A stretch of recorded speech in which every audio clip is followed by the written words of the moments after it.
So etong customer na 'to, although alam ko na fuel filter ang problema kasi nga namamatay-matay tapos parang nabibitin sa arangkada.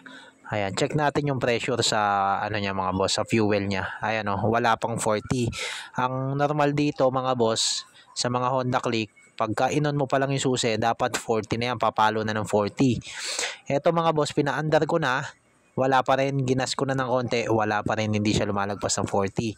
So, walang duda, ano na yan, marumi na yung fuel filter niya, nahihirapan na yung pump.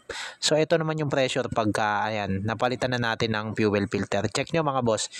Ayan, pag on ko pa lang mga boss, pumalo na siya ng 40. Paano pa kaya pag pinaandar? So, syempre mga boss, pagkatas natin palitan yung fuel filter, tin-throttle body na rin natin kasi kasama sa package yan.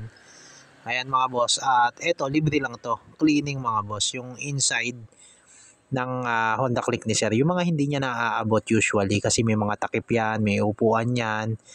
Ayan mga boss, may ano tayo, ayan, may gamit tayong degreaser, ayan, may gamit tayong brush.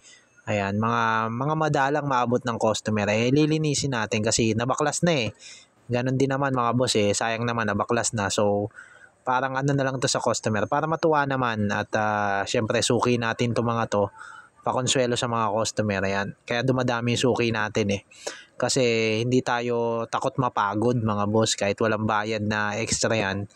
Syempre 'di ba, pampalakas din ng appeal yan pag yung shop may malasakit, oy may malasakit tong shop na to sa motor ko, tatatak sa customer yan kasi maraming mga old style na mekaniko kung ano lang yung pinagawa mo, yun lang yung gagawin.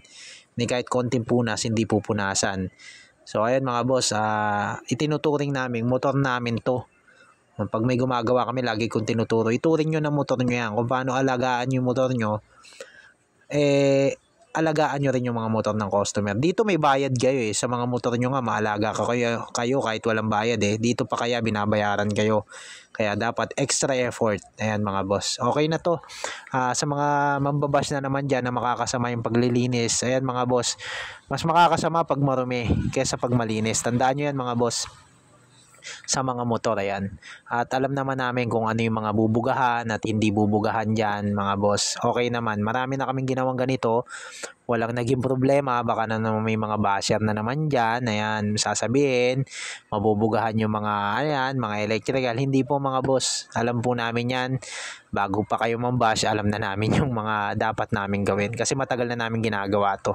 Ngayon nga lang nagbibideo kasi nauso yung mga vlog na yan. Ang location namin mga boss, Florida Blanca, Pampanga. Pwede po kayong mag-PM sa akin kung may mga tanong kayo at sasagutin po namin agad yan. Salamat po mga boss sa panonood.